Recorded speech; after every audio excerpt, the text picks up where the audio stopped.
lolli akkam akka turee fi waan jiru isinitti waan miidiyaa irratti deemu kun dhugaas miti. Aga miidiyaa guddaatti ga'ee waan isaan haasa'an dhugaa miti. Kanaaf dhugaa jiruun isinitti himaa dhugaanaan dhabeellee hin jira.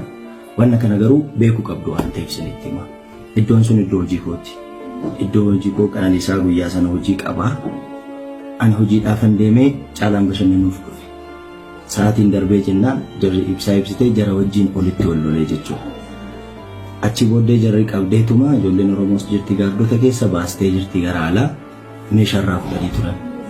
Meeshaarraa fudhan suni deebi'uu qabaa waan jedhu ni natti haasofnaanii ani meeshicha irraa fuusisee deebisiiseefi jechuudha. Irraa fuudhee deebisiiseefi deebisiiseefi meeshaa.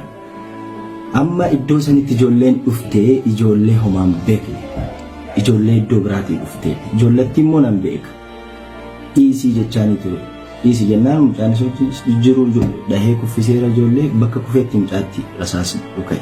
Nan ajjeesii yoo jedhu ani hin dandeenye gidduu galee dhiisii jedhee. Yoo gidduu galu jor jedhee nattis dhukaasee jechuudha. Gara koottis akkasi qabee dhukaase. Kanaafuu dhugaan jiru akkasi. Wanni tokkoyyuu hin jiru. Iddoo sanitti lubbuun darbullee hin danda'a. Mucaan ammas miidhama guddaarra jira.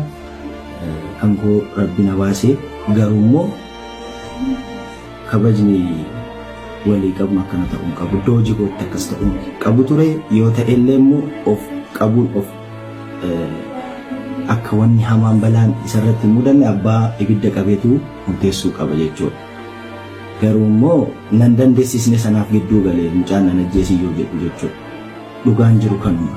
Mucaan miidhamee jira. Anis immoo konarra darbeera miidhameera. Lama dhuka'ee tokko surree keessa darbee tokko immoo caafirra na argatee jechuudha.